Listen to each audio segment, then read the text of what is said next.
Easy, this is Ant TC1 from Dispatch Recordings. You can catch myself and a good number of other guys from the record label playing at Genesis in London on the 21st of June.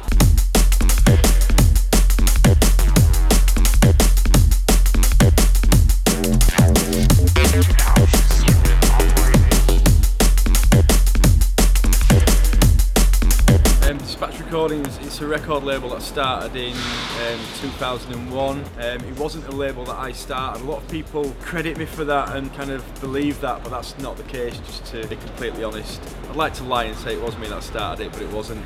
It was started by Jason North from Hidden Agenda, and yeah, I just came on board to help him out really, because he was just starting a family around the time. I helped him a lot with the A&R in signing tunes, started production myself at the time, and he ended up after a few years deciding that he was too busy to do the label. So yeah, he asked me if I'd like to take over the reins, and here I am. It kind of grown into its own thing really.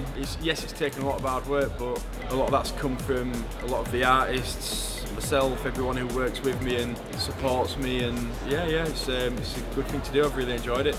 The first night I ever did was a night called Pressure, actually, in Huddersfield, in I can't remember the name, in a dingy club on Canal Hill or Street, I can't remember, it's in Huddersfield anyway. I put the night on with the money that my mother gave me for my 18th birthday party, and we had about 40 or 50 people in, so basically I lost all my birthday money.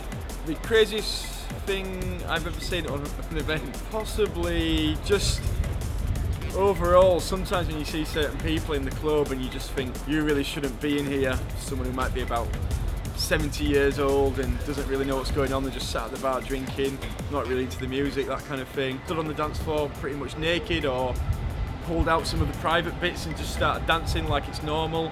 That can put you off when you're DJing. Myself even sometimes, even been a couple of times where I've fallen over the back of the stage, not being drunk or anything like that. I once somehow got tangled in my headphone cable and fell over down the back of the stage as well, about 6 foot. The strangest rider request I've ever received, Breakage has got a brilliant one actually. It's not, you can't take it serious, but I fear that some promoters worldwide might take it serious. There was a point in there about having 2 people at either side of him to massage his huge ego. It's not serious, do you know what I mean? Because James Breakage didn't like that. It was very funny to read when we received it anyway.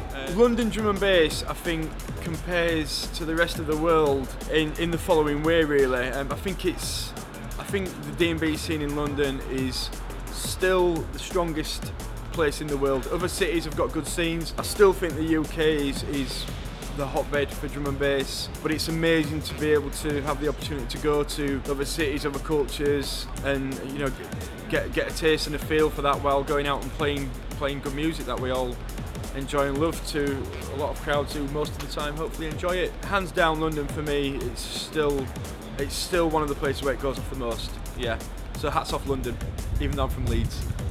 Where do I want to be in 5 years' time? Alive, hopefully.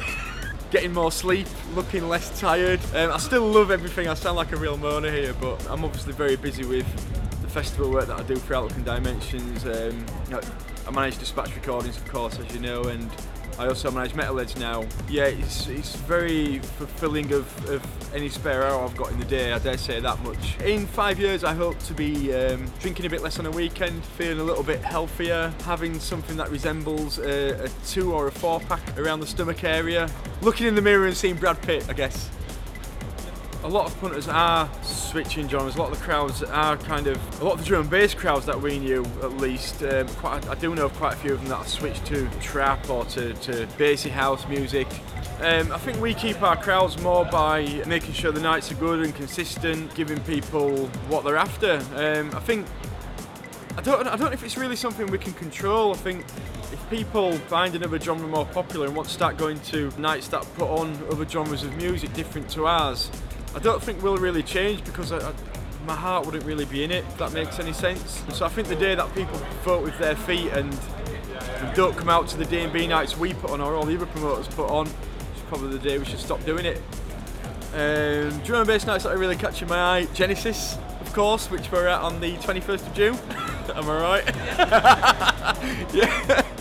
Yeah, I mean, I think the promotion for Genesis has been brilliant from what I've seen, so I'm really looking forward to playing. Fabric as well, you know, faultless with what they do. I love the venue, love the sound. I think a lot of the warehouse parties are really well promoted, and I think a lot of that stems from, because there's so much of an onus on the labels who often invest in these warehouse events to really make sure that the night is a success. They really go overboard in pouring so much extra promotion and everything into it, and they do get more support from the artists because it's more in-house and more direct as well. So yeah, they're some of the ones I think do a really good job. If I wasn't doing this, I'd probably still maybe be working for British Gas in a training room, training people on how to appease customers that get angry down the phone and swear at them, teaching them about calorific value. If anyone's falling to sleep, just give me 2 minutes, I'll carry on. We're 11 years old now as a label, so yeah, just really looking forward to this year, the album plans we've got, and looking forward to doing a lot of the nights that I'm playing at. Yeah, thank you everybody for the support, everyone that comes out to watch me play, and a lot of the artists that I work with, and for buying the music most of all. Yeah. Thank you.